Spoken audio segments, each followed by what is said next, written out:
بسم اللہ الرحمن الرحیم۔ السلام علیکم۔ آنے والے موضوع ویورز کا میرے چینل پہ ویلکم ہے۔ Please like and subscribe.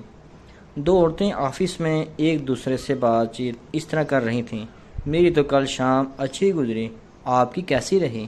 بہت بری، میرے میاں گھر آئے، 3 منٹ میں کھانا کھایا اور سو گئے۔ تمہارے ساتھ کیا ہوا؟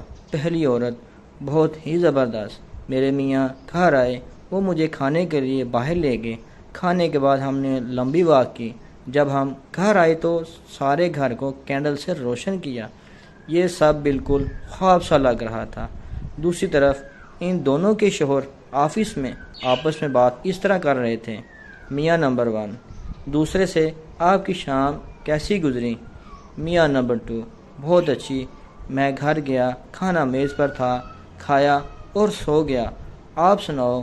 میاں نمبر 1: بہت مشکل تھی یار، میں گھر گیا، کھانا بھی نہیں پکا تھا کیونکہ میں نے بجلی کا بل ادا نہیں کیا تھا تو گھر کی بجلی کٹی ہوئی تھی، پھر مجھے باہر کھانے کے لیے بیوی کو لے کے جانا پڑا، کھانے کا بل اتنا زیادہ بنا تھا کہ واپس گھر آنے کے لیے کرایہ ہی نہیں بچا تھا، تو پھر ہمیں گھنٹوں چل کر پیدل واپس آنا پڑا، جب گھر آئے تو سارا گھر اندھیرے میں ڈوبا ہوا تھا تو روشنی کے لیے موم بتیاں جلانی پڑیں۔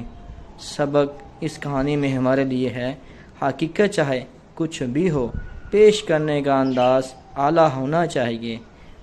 تو دوستو، یہ کہانی آپ کے ساتھ شیئر کی گئی ہے۔ دکھاوے کی دنیا ہے، ہمیں دکھاوے سے بچنا چاہیے، حقیقت سے آگاہ ہونا چاہیے۔ ڈراموں اور ٹی وی میں دکھائی جانے والی زندگی وہ زندگی نہیں ہوتی، ہمیں ہمیشہ کام پہ جانا پڑتا ہے، چاہے ہم ٹھیک ہوں چاہے ہم بیمار ہوں۔ اپنا اور اپنے پیاروں کا خیال رکھیں۔ بہت شکریہ۔